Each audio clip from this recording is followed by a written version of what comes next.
এটা খুবেই অসহায় হাতী বান্ধি থোৱা শিকলিডাল ছিঙি উক্ত ঠাইডোখৰ পৰা আঁতৰি যোৱাৰ অপ্ৰাণ চেষ্টা চলাইছে যদিও বিফল হৈছে এই অসহায় হাতীটো। খুবেই দুখৰ বিষয় যে আজি প্ৰায় এটা সপ্তাহ দিনে ৰ'দে বৰষুণে এই হাতীটোক এখন পথাৰত এনেদৰেই বান্ধি থৈছে তিতাবৰ বন বিভাগে। তিতাবৰ খণ্ড বন বিষয়াৰ কাৰ্যালয়ৰ কিছু সমীপতে এনেদৰে বান্ধি থোৱা এই হাতীটো এতিয়া পথচাৰী তথা তিতাবৰবাসীৰ বাবে কৌতূহলৰ কাৰণ হৈ পৰিছে। কাৰণ বহুজনে হয়তো নাজানে এই হাতীটো কি কাৰণত এনেদৰে ৰ'দে বৰষুণে বান্ধি থোৱা হৈছে।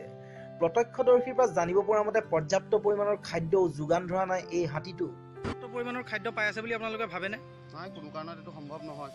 এইটো কোনো দেখা নাই, অকল কলৰ বাকলি কেইটামান পৰি থকা দেখোঁ। আৰু সেয়ে হয়তো বৰষুণত তিতি ৰ'দত শুকাই তথা খাদ্য সামগ্ৰীৰ অভাৱত হাতীটোৱে এনেদৰে চটফটাই থকা পৰিলক্ষিত হৈছে। হাতীটো কিহৰ বাবে এনেদৰে বান্ধি থোৱা হৈছে সেয়া আমি জানিব বিচাৰিছিলোঁ তিতাবৰ খণ্ড বন বিষয়াগৰাকীৰ তৰফৰ পৰা। এই সন্দৰ্ভত খণ্ড বন বিষয়াগৰাকীয়ে কি মন্তব্য আগবঢ়ালে আৰু প্ৰত্যক্ষদৰ্শীৰ কিছু মন্তব্য আজি আমি আপোনালোকৰ আগত এই ভিডিঅ'ৰ যোগে প্ৰকাশ কৰিম। ইয়াৰ দ্বাৰা আপোনালোকে জানিব পাৰিব হাতীটো এনেদৰে বান্ধি থোৱাৰ প্ৰকৃত ৰহস্য কি। সেয়ে আশা কৰিছোঁ আপোনালোকে আমাৰ এই ভিডিঅ'টো শেষলৈকে চাব আৰু ভিডিঅ'টো ভাল পালে নিশ্চয় লাইক কৰিব, শ্বেয়াৰ কৰিব আৰু এই সন্দৰ্ভত আপোনাৰ যদি কিবা মতামত আছে সেয়া আমাক কমেণ্ট বক্সত জনাব নাপাহৰিব। লগতে আপোনালোকক জনাই দিওঁ যে আমাৰ এই চেনেলত এনেধৰণৰ বিভিন্ন আৰু সংবাদধৰ্মী তথা মনোৰঞ্জনধৰ্মী ভিডিঅ' বহু কিছু মজুত আছে, গতিকে সেইসমূহো আপোনালোকে চাৰ্চ কৰি উপভোগ কৰিব পাৰিব। এতিয়া পলম নকৰোঁ, আপোনালোকে চাই আছে ছ'চিয়েল মিডিয়া জাৰ্ণালিজিম। আহক ভিডিঅ'টো আৰম্ভ কৰোঁ। মই এফালেদি প্ৰায় অহা যোৱা কৰি থাকোঁ দিনটো 2-3 বাৰ। হয়, এসপ্তাহমানৰ সম্ভৱ এসপ্তাহমান হ'ল। জানে নেকি হাতীটো কি কাৰণে ইয়াত বন্ধা হৈছে? আপুনি কিবা জানে নেকি? বিশেষ একো নাজানো, মই অহা যোৱা কৰোঁতে ৰেগুলাৰ দেখিছোঁ ৰ'দে বৰষুণে তিতি হাতীটো ইয়াতে আছে। পৰ্যাপ্ত পৰিমাণৰ খাদ্য পাই আছে বুলি আপোনালোকে ভাবেনে? নাই, কোনো কাৰণত এইটো সম্ভৱ নহয়। এইটো কোনো দেখা নাই, অকল কলৰ বাকলি কেইটামান পৰি থকা দেখোঁ। হয়, আৰু ওচৰৰ মানুহৰ মাজতো এইটো মানে এটা হেৰি হৈছে, সুধিলেও কয় যে কি কাৰণত বান্ধিছে বুলি সুধিলে কোনো ক'ব নোৱাৰে।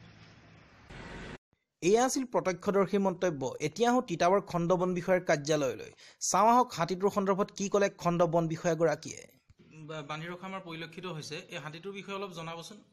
আচ্ছা, এই হাতীটো একচুৱেলি আপোনাৰ যোৱা মাৰ্চৰ 30 তাৰিখে পানীখেতি থানা আৰক্ষীয়ে টহলদাৰী অৱস্থাত হাতীটো পায়। হাতীটোৰ যাৱতীয় কাগজ পত্ৰ বিচাৰোঁতে হাতীৰ মাউতে বান্ধি পেলাই হাতীৰ মাউতটো পলায়ন কৰে।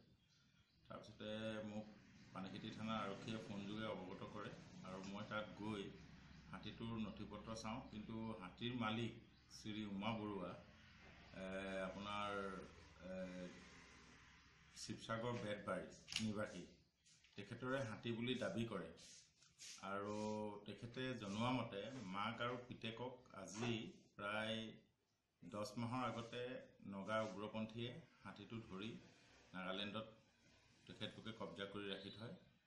আৰু তেখেতলোকে বিশেষ সূত্ৰে গম পায়, পানীখেতি থানাৰ আৰক্ষীক হাতীটো ধৰা বুলি গম পায়, তেখেতলোকে আহি পেলাই মোক মানে মাকৰ নথি পত্ৰ দেখায় আৰু শিৱসাগৰ ৰেজিষ্ট্ৰেশ্যন আছে বুলি কৈছে।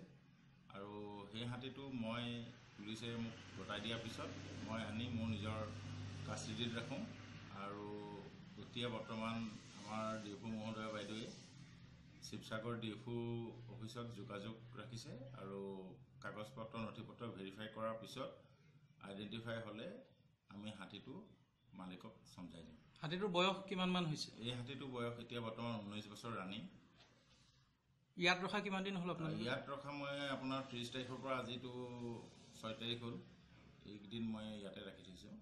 আৰু শিৱসাগৰৰ পৰা যেতিয়া আমাৰ বিভাগীয় কৰ্তৃপক্ষসকল আহিব, তেখেতলোকে চিনাক্তকৰণ কৰি হাতীটো তেখেতলোকক চমজাব। তেনেকুৱা ধৰণৰ এটা প্ৰক্ৰিয়া চলি আছে। যদি সেইটো আইডেণ্টিফাই কৰিব নোৱাৰে তেতিয়াহ'লে এই হাতীটো বিভাগীয় নিয়ম অনুসৰি জব্দ কৰি কাজিৰঙালৈ প্ৰেৰণ কৰা হ'ব।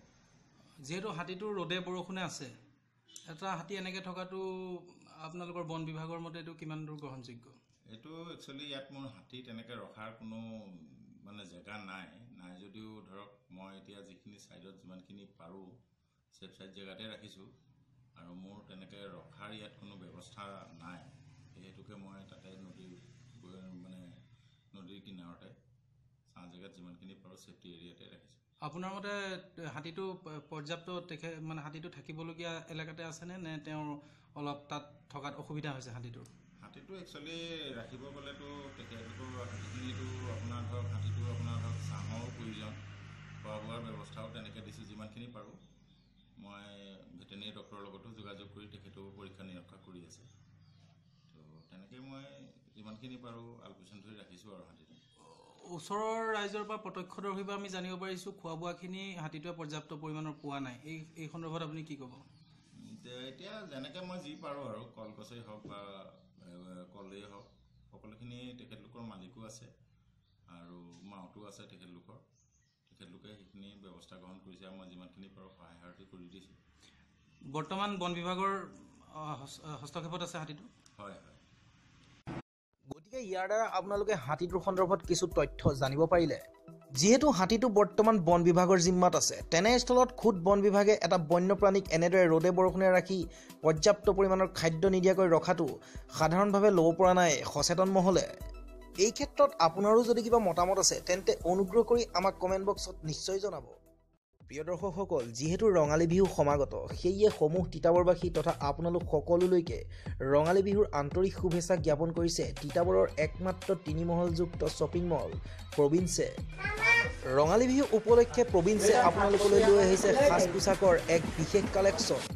গতিকে বিহুৰ পূৰ্বে আপুনি নিশ্চয় এবাৰ তিতাবৰ ষ্টেচন 3 স্থিত প্ৰভিন্সত আহক আৰু সংগ্ৰহ কৰক আপোনাৰ পচন্দৰ সাজযোৰ। এতিয়া ভিন্ন ধৰ্মী সাজ পোছাকৰ বাবে তিতাবৰবাসীৰ একমাত্ৰ পচন্দ প্ৰভিন্স।